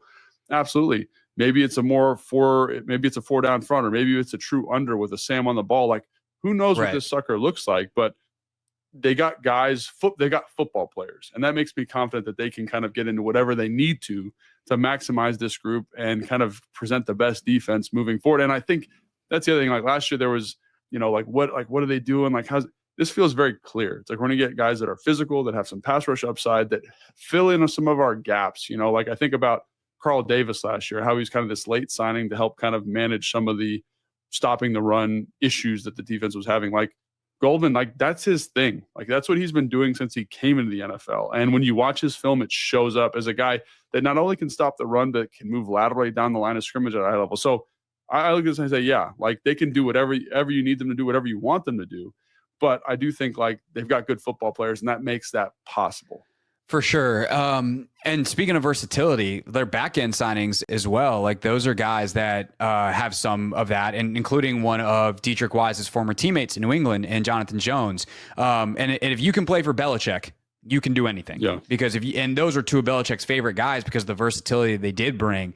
And so Jonathan Jones on the back end corner, who played a lot of slot early in his career, moved outside the past couple of years. His worst year was probably last year, but like he went from playing in a Bill Belichick defense to Gerard Mayo and whatever they were doing in New England, which was generally a disaster last year, which is why that staff is no longer there. So yes, he is getting older. Yes, he is on the wrong side of the age cliff for a corner, but he's an intriguing piece. And apparently he's a stand-up, like A+ dude. And I think having that kind of guy who's a little bit older in a room with Marshawn Lattimore where Mikey Sainer still isn't necessarily having to take the full burden of the leadership responsibility. And by the way, as you're grooming your future leaders, like we talked about with a guy like Marcus or whoever else on offense to kind of show Jaden the way, having another example in the room for Mikey is fantastic in terms of his long-term growth and development. I love the Jonathan Jones signing for those reasons. I don't know if he can play or not, and that is something that we should definitely talk about. But I'll also tack on to talk about in this conversation, Logan, for you is Will Harris, who played super versatile last year in New Orleans. I mean, this dude would line up at free safety, line up at strong safety, line up in the box, he'd line up in the slot. He lined up, depending on some certain alignments they had, he'd be an outside corner, typically like more kind of clamped in. He's not like on an island outside, but every once in a while. So they get two more guys that can play a whole ton of places in this defense. And it just screams like, again, they want to have options. They want to be versatile. And then it's a matter of putting the guys in the best positions possible to execute. Yeah, so I think Jonathan Jones is really interesting, especially because the contract value, what was it, 1 for $5.5? Yeah, it's 1 for $5.5. Another $1 million potential in incentives could get up to $6.5. And he feels like he's going to be a kind of rotational backup type guy, kind of like your Michael Davis analogous, right? Kind of like your replacement for Benjamin St-Juste, a guy that can play the slot if you have to, can play outside if you need him to. And when I go back and watch his key plays from last year, like I think he's got a lot of things that he does really well. First off, he's crazy explosive and twitchy. Like all those kind of like movement skills you want from a corner, he still has that at a high level. I think he tracks the football. I think he plays the football in the air at a really high level. And so what I mean by that is like, I think everyone's familiar with St-Juste and kind of how the ball would be in the air. And it's like, he's a little bit lost. Like Jones doesn't have that, right? He's able, even though he's a smaller guy, he's able to play the hands, track the football. He gets a lot of batted balls. He has a fair amount of interceptions in his career.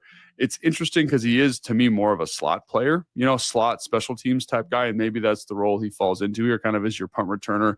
He played a couple snaps on offense early in his career, getting reverses and things like that. He's very, very explosive. I think he was a 4.33 guy coming out. Again, that was a long time ago, but like 4.33, even if you're slow, is like 4.4 now. And I would give a lot to run a 4.4. Yeah, no doubt. And so when I look at this, I say to myself, like, he's basically your swing secondary player for the outside guys in the nickel. And that's what you want. You want a guy who's a good, competent football player, right? And I'm saying this term a lot, but I feel that way about Goldman. I feel that way about Wise. I feel that way about Jones. Like, if you need it, like if Sanders still goes out, or there's a package where he's playing the nickel, I feel very comfortable putting Jones on the perimeter and having match up. Now, is he going to get beat by bigger wide receivers on occasion?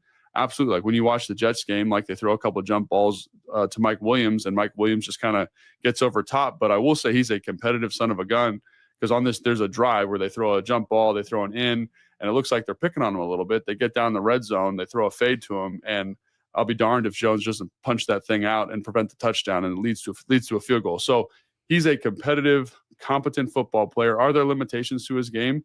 Yes. Like, that's why he's on a 1-year, $6 million deal, right? Because he's not a perfect player. He's a little bit older. He's a little bit undersized, but I think he's going to be a very great value add. And I think about some of the limitations that Michael Davis and St. Juste had, and I think he's a significant upgrade over both of those players, right? So I think that's ultimately what you're looking at here. And we'll see what they do at the nickel spot. And maybe he ends up doing that, or maybe Will Harris does that. But I like that they got a guy who's played a lot of ball, got a lot of experience, and has the skill to play significant minutes if you need him to. I also wonder if they just say, Mikey, you did such a good job outside last year, we're going to keep you there. Like, if Jones is a slot guy, like, you can, if I guess this is a good point to make, right? If the free agency is about setting the floor, if the worst case scenario is that Mike Sanders still plays outside again, and Jonathan Jones is your nickel, and then Marshawn's on the other side, like, that's not a bad worst case scenario. You can mess with that. And then hopefully you find a corner in the draft, whether it's first, second round, whatever, who can emerge and be like, actually, I'm good enough to play right away. I'm good enough to start. I'm going to go outside. Mikey, you get to kick back inside. And then Jonathan Jones is your dime corner / depth piece. And you can do some stuff with him, or maybe he plays a little bit of safety and some 3 safety set. Like, he's a versatile and smart enough and athletic enough dude that you can do some different stuff with him. Same with Mikey. Like, those two pieces become, I don't want to say interchangeable, because like Mikey's a young guy who's here for the future, but like, for 2025, they're somewhat interchangeable pieces. And so I think that's an exciting thing to say, like, okay, if free agency is about establishing the floor, this guy's definitely not a bad floor to have. I think Harris is an even better player than that. Like, I started watching some of his tape the other day. Dude, I really like what I saw from him in New Orleans. Like, he's physical. He seems to have pretty good instincts in coverage. His first play of the year last year, Bryce Young throws one right to him. So I don't know how much ball skills are on display for a ball that hits you right in the chest, but like, he does have a pick on the first play of the season last year. That was a fun first snap to watch. And, considering Chin is gone, now Defoe's gone, he signs in Buffalo. I think they got a starting caliber guy at a pretty decent price. In fact, he's half the cost of Jeremy Chin. And not that Chin might not be a little better. I don't know. He's double the player that Will Harris is. So I think that's a good signing as well. Yeah, and I kind of put them both in similar buckets. Like, I like Will Harris as well, but he kind of is that box kind of big nickel. He can play some safety stuff. I don't know if you love him playing safety, but is a little bit better in coverage than Chin. Like, he does a lot of really good stuff. And I put him in a similar bucket to Jonathan Jones. Like I think Will Harris is probably more like starter or role player ready in some of those packages that Chin was in last year. But I do think that, like you said, he takes good angles with the ball. He's physical on tackles. He understands kind of where to fit when he's playing that nickel role.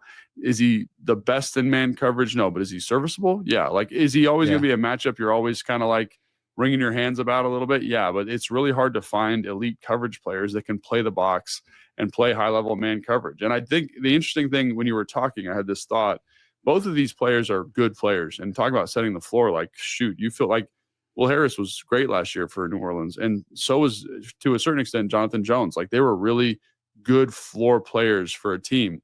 But also now, if you were to draft a corner, you could draft, let's say you draft a nickel player, like the kid from Texas or the kid from Georgia, Starks, right? They could come in and play this nickel role, and then Jones all of a sudden can back up on the perimeter. Or Will Harris is kind of the safety, but you draft, maybe a guy that fits your archetype a little bit more, like the guy I just watched. I don't think the Commanders are going to select him, but the safety from Iowa State, who's 6'3", he's 220, a little bit bigger body, a little bit more range. maybe you draft him for some upside, but you do have great floors here already. So let's say neither one of those players are ready out the gate. You've got really excellent football players. And I think ultimately that's what I feel good about. And I'm going to keep reiterating this point, is that both of these guys are excellent, like really like and excellent by NFL standards. Because I think everyone thinks excellent is like, the top tier of the market, right? Oh, these guys are tremendous. These guys are good football players, right? They can play teams. They can do a lot of different stuff. They play the game the way you're supposed to play it. And so if that's your floor, you feel great about it. Then you have the flexibility to be like, hey, we can upgrade with this piece, or we can upgrade with this piece, or maybe Hamilton makes a jump this offseason. We feel comfortable putting him in this Buffalo. Like, those are all on the table here. But I think it leads to a better competition and just a more fleshed out group from a talent, and not even a talent standpoint, because I think, St. Juice is talented, but just better football players, right? Guys that have a better feel for the game. Both these guys fit that bill. Better up here. These are guys, like, they have really gone in, like, I think Nikki had this stat the other day. They're like, the average age of these signings is 30, which scares you a little bit, I think, because, and this has pained me all free agency long to be like, oh my God, these old guys who are 5-ish years younger than me at this point in my life. And I'm sure it pains you even more as someone who's a couple years older and has retired from the NFL and actually played 10 years in the league. It's not like you had a short career.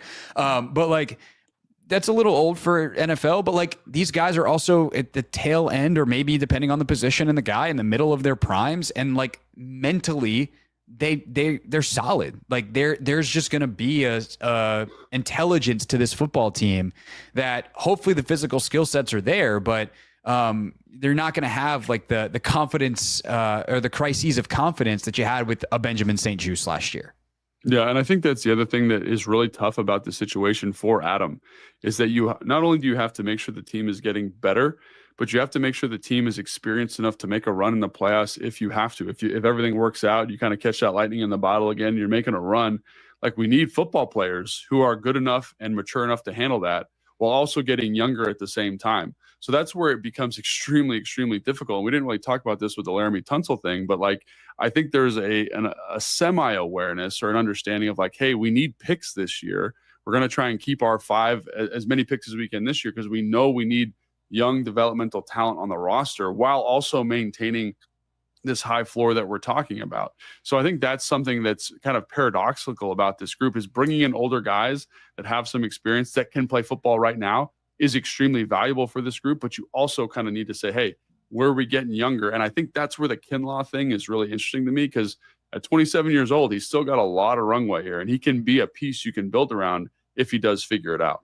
Want more from Craig and Logan? Subscribe now on the free Odyssey app or wherever you get your podcasts. More Hoffman Show next on the Team 980 and the free Odyssey app.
We're streaming live on YouTube at the Team 980 until 6:45. That is when we give way to Dave Johnson, Glenn Consor, and the gang, as they will have their call of the Wizards and Pistons tonight. Second straight game for those two, and it's time to bring Dave on the program.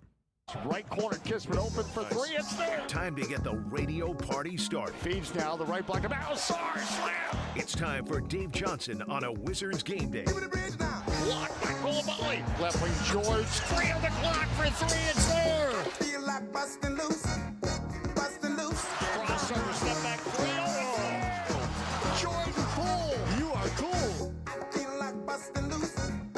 Busting loose now. On the Hoffman Show. Dave joins us from Detroit. Dave, is it nice or is it weird to stay in one road city for multiple days and multiple games? No, especially on this road trip because, as you know, we started in Toronto and had 2 games. So this will be our 4th game on the road trip, but you don't have that feeling of moving all over the country and feeling of what did I leave in one hotel room because we've been fairly stationary. So no, it is a different situation to be here in Detroit. And real quick before we get going with the basketball, like so many, I just, as I mentioned, gutted to hear about John Feinstein's passing I was today. definitely going to ask about him. So go ahead, Dave. No, but it just, he was so talented at what he did. And when he first started at the Post, I think it was probably his first regular beat. It was actually soccer with the NASL Washington Diplomats starting in 1977. I mean, I found an article where he's previewing a meeting with Cosmos and Pele. And Johan Cruyff is one of the world's greatest soccer players ever.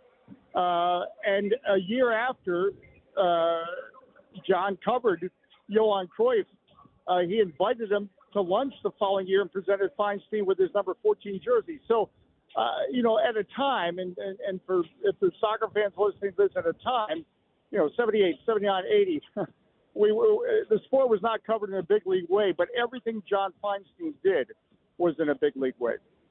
No doubt, and I'm sure you would have crossed paths with him multiple times in your career, Dave. I saw some of the notes that you put out earlier on social media of having him on WTOP all those years. I'm sure you wrote or you read things he wrote about the Wizards in your time doing what you're doing now. Any other specific memories or stories pop to mind as if folks are just tuning in and don't know what we're talking about? We got the very sad news earlier today that John Feinstein's passed at the age of 69. The Junkies will be doing their retrospective tomorrow morning at 8 a.m. appropriately. That is when John used to join them for darn near 15 years in that spot, Fridays with Feinstein at 8. But Dave, any other recollections or specific stories that you can share of your crosses with John over your both illustrious careers here in DC sports media? Yeah, no, I'm grateful for, all the interviews I was able to do with him. I'm grateful for his friendship. I'm grateful, quite frankly, for his support when Apple Television took over, and it was obviously a change of what I was doing for, 27 years with DC United. So that's on a selfish level. But, I still remember obviously reading him. And then I'm covering a Maryland basketball game as a unpaid stringer for my mentor in Baltimore.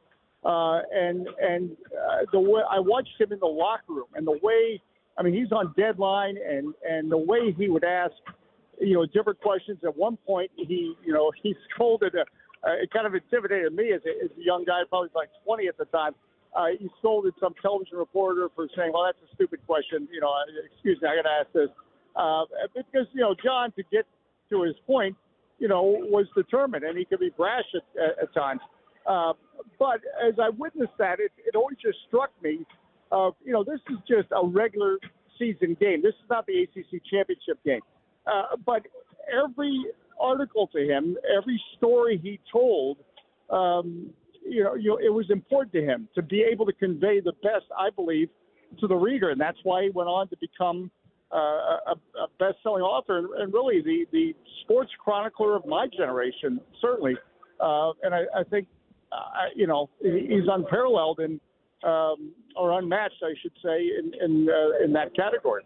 Certainly, and I'm sure there's many stories that'll come out that we can laugh about now of him being a bulldog to television reporters or other folks in his way. That'll come out over the next couple of days as all the different remembrances and retrospectives come in. Again, the Junks will do theirs tomorrow, 8 a.m. Unfortunately, a very different kind of bad news. No easy way to transition, Dave. But Bilal Coulibaly is going to be out 4 to 6 weeks. Wizards are going to have to march on without him. But that very well could, where we are in the calendar, end Bilal's season, very likely to end his season with that timeline. What did you take out of this year two for Bilal Coulibaly, and what does he lose by missing this last month or so of the season? Well, I think first of all, it was a freak accident, and so we're just glad that it wasn't more serious because the player Jamison Battle, I believe, was not trying to hurt him. It was an emphatic slam dunk, and he's become more aggressive. But he ended up getting undercut and land so hard. I mean, we were worried about his neck, and initially it was reported as a hip contusion, but it turns out to be the hamstring. So, just grateful that this is not a real serious thing, and that's why they say 4 to 6 weeks, but they're not going to officially say, his season is over because you don't know. Maybe it goes quicker than that, but that's the timetable right now. What I take away from is all these guys getting experience. Bilal Coulibaly, I just see it in his face, in his, I don't want to say swagger. It's just that when you get put on the floor that many minutes a game, when you're given that kind of responsibility against some of the players he had to go up against, you could just feel it in him. And this is something that, again, when you're going through this situation where you're not, happy with the record, but this is the positive side of it is you're seeing players grow before your eyes. And if, let's say the Wizards were a winning team or a more competitive team in terms of battling for the playoffs, maybe Coulibaly would be getting this kind of experience. And so, we wouldn't see his bright light really go on maybe until the third or fourth year. But I felt like, his light got even brighter this year. And I know that's a general statement, and that's, not as specific, but it's hard to be specific with him because, the other night in Toronto, before the injury, 18 points, 10 rebounds, 4 steals, a couple of blocks. So, he does a little bit of everything. And now when he gets, and we said this before in earlier games this year, last year, if he got into double digit or past 20 points in scoring, well, it must have been a good night from 3. Well, now this year, no, it doesn't have to be because he can finish around the rim. He can get fouled. He can get to the free throw line. So it's just exciting to watch young players say, yeah, this guy's a hit. This guy's a hit. And that's why, I get it. We're 51 losses. We're in Detroit tonight. Look, they're a good team. But I'm watching these guys out here, and they can't wait to get after it again because it's one more step in with this road that does not have shortcuts. It's one more step to a better road. Well said, Dave. We've got another step in that road tonight against the Pistons. You can listen starting at 6:45, about 30 minutes from now for the pregame 7 o'clock tip. Dave, always appreciate it, sir. Have a great call and safe travels when this road trip mercifully comes to an end and you get to get home. You remember where you live, right? Yeah. I don't know where my keys are, but I remember where I live. Hey, one step at a time. Chase Hughes in the pregame has some wonderful NBA draft lottery theories because the draft lotteries changed. So that's called a tease, as you know, in the business. I've heard of those. I gotta figure out one to figure out what we're gonna tease coming up next. I'll see if I can beat that. Thanks, Dave. Appreciate it. All right. That's Dave Johnson. Whoops, hit the button a little faster than I wanted to there. That sounded terribly rude. Anthony, that's 100% of my fault. I think he was gonna hit it slightly a second later. So yeah, but I think he felt like he was still talking, and I had my finger hovering over the button and it slipped.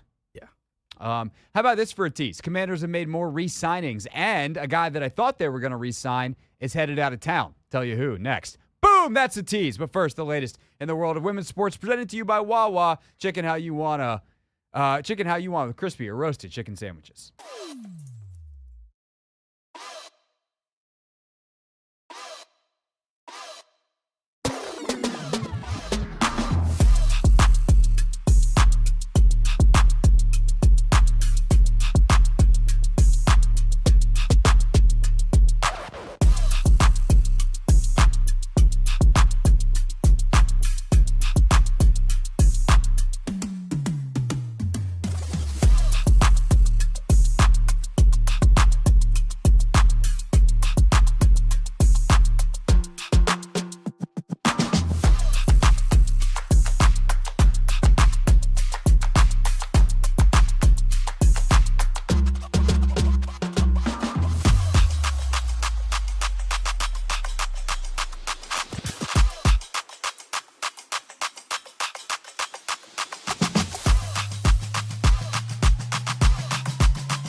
It's the Hoffman Show on the Team 980, always live as well on the free Odyssey app. Little go-go vibe on a Thursday. Love that. Show tomorrow, just 2 hours long because we got Maryland Hoops tomorrow night, Big Ten tournament. They have the double bye. They will be waiting to see who they play. But tomorrow night, they know they do play at 6 o'clock, Anthony. Last night, Georgetown went down in the Big East tournament, so you got almost a full show out of us today. But it's that time of year. And then next week, we only got 3 days, bro. 3 days? 3 days of Hoffman showing before the NCAA tournament because we're carrying all the games. We're not. Why are you smiling? We don't get to, we don't get to do the show Thursday, Friday. That's heartbreaking. Well, I didn't know. The thing is, I didn't look at the schedule. I was anticipating a full week's worth of shows, and you dropped this bomb on me. Maybe I should just look at the schedule for next week. I typically don't do that till like Sunday. Yeah, this is the one weekend a year where it really would have paid you to probably look ahead. You got a 4-day weekend. It's a long weekend, sir. Who knows what we could possibly do with it. I know what we could do with it. We can play some FIFA. We can run out 40 times. Maybe. It's been nice outside, too. Yeah, I know. Maybe we'll do that one afternoon. We'll do the 40s because it'll be nice out and warm out. Yes, sir. And normally when at the time it's warm out, we got to be working for the show. Mm-hmm. Get some shots up, maybe. Ooh. I mean, come through. I got a basketball court. I got a basketball court, half a block one direction. I got a track and a field the other direction. We can make this happen. I'm looking forward to it then. All right, we'll get that all straightened out next week. I also think 48 might come over next week. We're gonna do something. He and I are cooking on a content thing. 48 hoops too. I know. So maybe we'll do that next week. Be a fun little boys' day. Is that Z89 versus WAER? No, that would be WAER versus the Daily Orange. Okay. He's a Daily Orange, a DO guy. And that is like the big rivalry that nobody listening outside of maybe 4 people know about. Anyway, the point is the Commanders have made a lot of moves today, like a ton of moves, re-signing all kinds of guys. Earlier in the day, it started with Noah Brown, Michael Dieter, Sheldon Day. And then in the last little bit here, they have continued that. They brought back Trent Scott. They brought back Noah Igbenogany, all these guys on one-year deals. However, Anthony, there is one player that has gotten away. Ben Standig at the first one I saw to report, Tom Pelissero as well, that Olamide Zaccheaus is one and done in D.C. OZ is headed to the Chicago Bears. Interesting. Yeah, so that one kind of hurts, but if they bring back Jamison Crowder, it hurts less because they already have the souped-up version of OZ. Like, who ultimately is Olamide Zaccheaus? He's an underneath zone receiver who is theoretically good after the catch, shifty, strong. What's the deluxe version of Olamide Zaccheaus? Debo Samuel. Correct. And so, especially if you can get a guy like Crowder, who's actually got a little bit more quickness to him, that short area burst. Jamison doesn't have over-the-top, like, sprint speed, but he is quick underneath and knows how to get open. He's a pretty precise route runner, something that Debo is not. Debo's route running is not his strength. Very good at, like, settling into the right spot of his own and then making tough catches and breaking tackles. But Jamison is a guy that can win you a little bit more on third down, some of these underneath type of things that you need. Like, they're still fine at receiver, and they're obviously going to need Luke. But if they go into next season with Terry, Noah, Luke, Jamison, and Debo, plus some young guys, that's a pretty solid core. It's not amazing. You can definitely upgrade on it. I love if they add some more juice. The thing that they're still missing that I would love to see is some vertical juice. And I also wonder if they're poking around at like Elijah Moore, 25-year-old, more of a slot guy, but he's got a little bit of vertical speed. One of the few young guys still on the market. But that's definitely, like, I think OZ would have been a good fit, good depth piece, reliable guy, someone they know, someone Jaden trusts. But I understand why he'd want to go to somewhere like Chicago where he's not going to be kind of a backup to Debo. A lot of the stuff that Debo or that OZ got last year is probably going to Debo this year. But the other moves I like.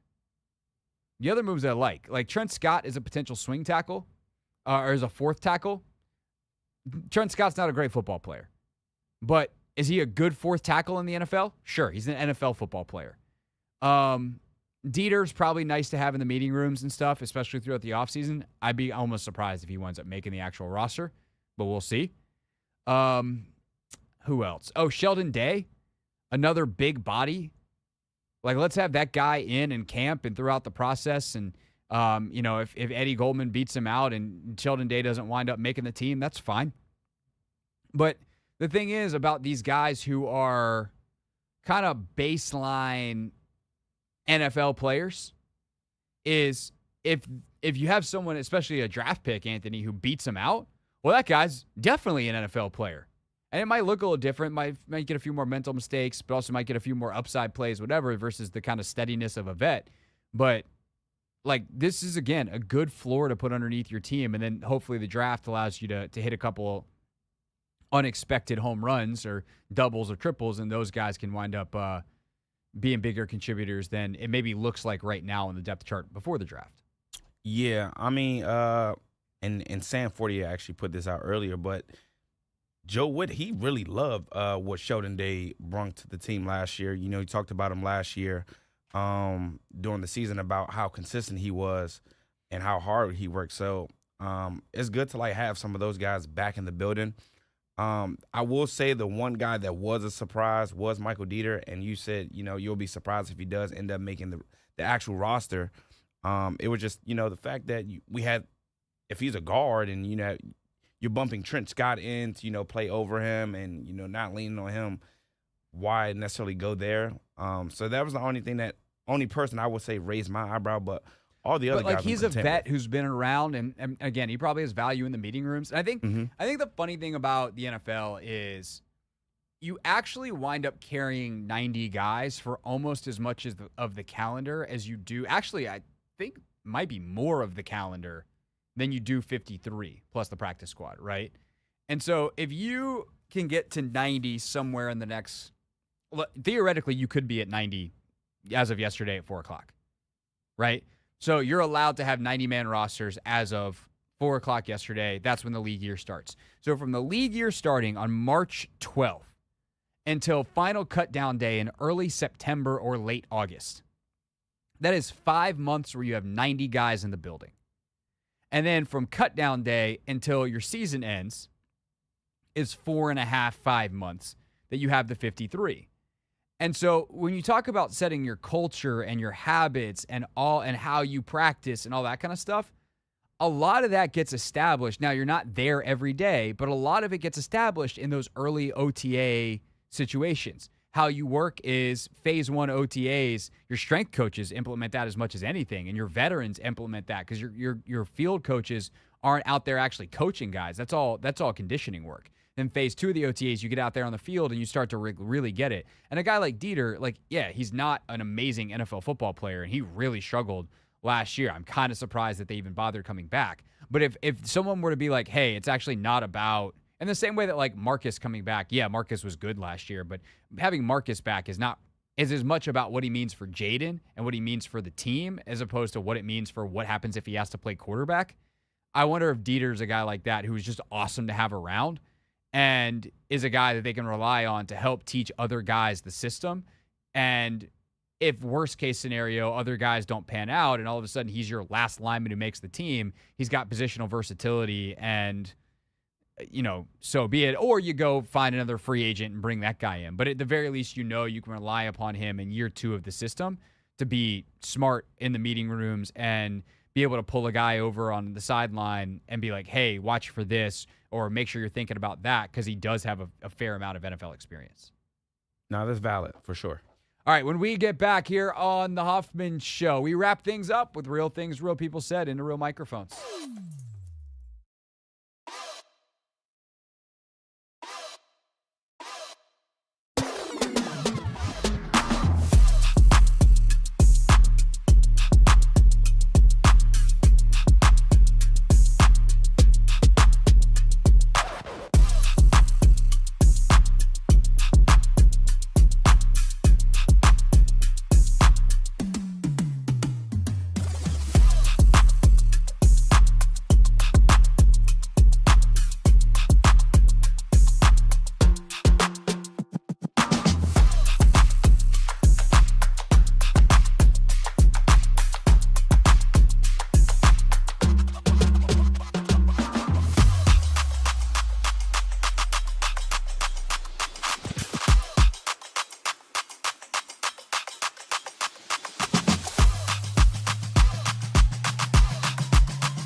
Hoffman Show. We're on the Team 980, always live as well on the free Odyssey app. Streaming live on YouTube, too, at the Team 980.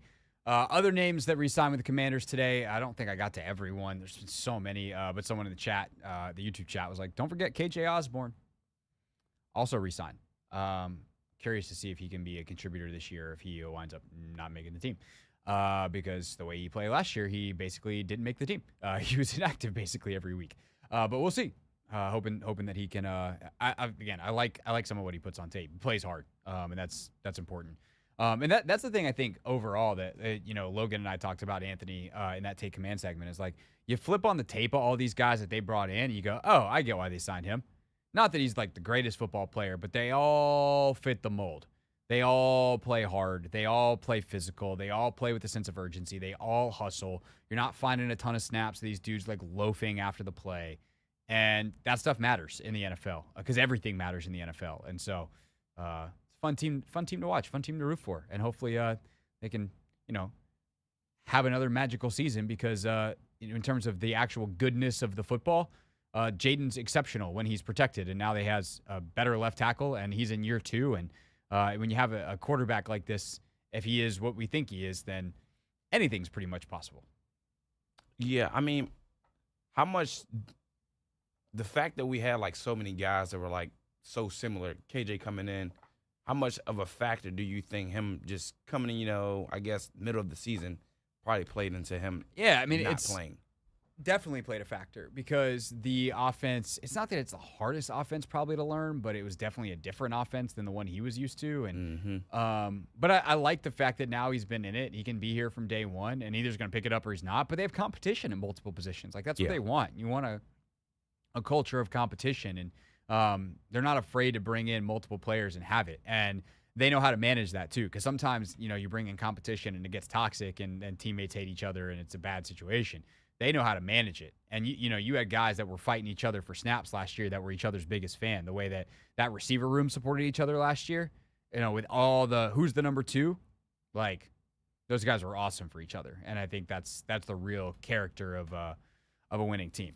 Tomorrow on the show, we'll see what else happens. Certainly some potential more moves to be made. There's a couple names still floating out there in free agency. The biggest one that I'm kind of curious on is Azeez Ojulari, the 25-year-old pass rusher for the Giants. He, some of these other guys, like I just saw Kayvon Chason sign with the Raiders. Like he was another young pass rusher I wondered if Washington would be interested in. But, the longer this goes in free agency, the more the price tends to come down. So is there a potential fit there on some kind of like 1 year, $12 million prove-it deal, maybe some even a little more than that on a prove-it deal, or do they get, hey, we'll give you 3 for 36 or something like that. So we'll see if they can lock up anybody else over the next 24 hours. Clinton Yates will join the show. Anything else that we got tomorrow? It's a Friday, Anthony. We didn't do Never Read the Comments today. Maybe we'll get to some stuff. The problem is so many of the comments are about like free agency as it was happening. So it's like, what are they going to do here? And it's like, well, then they did that the next day after you left the comment.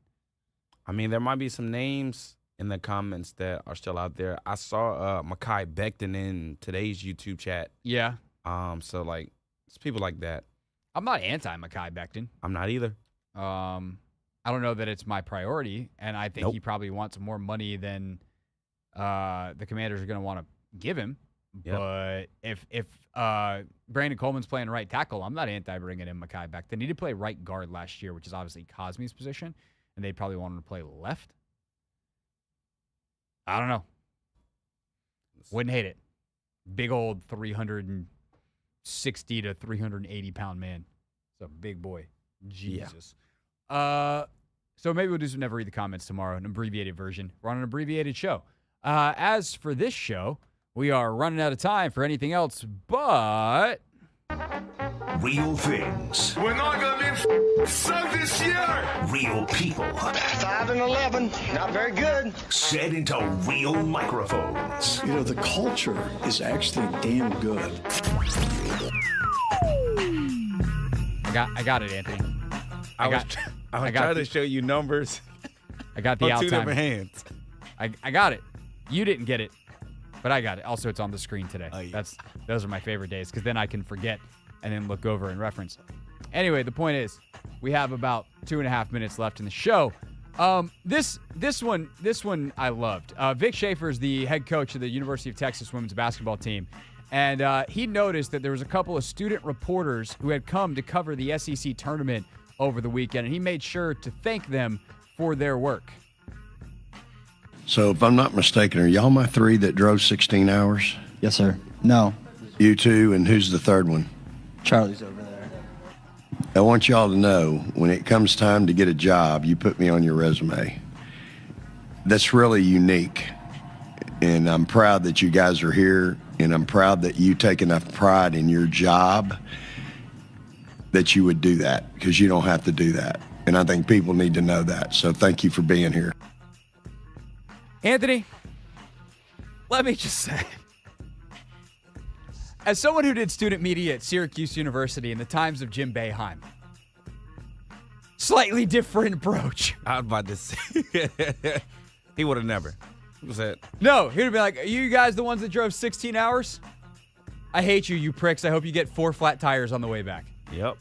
He would not have felt bad. It genuinely used to bug me because, like, coaches are typically some of the highest paid employees at a university. And yes, student reporters are reporters, but they are students first. And if you treat them like crap, that reflects poorly on you, in my humble and perhaps slightly biased, but I don't think incorrect opinion. So good for Vic Schaefer. I love that.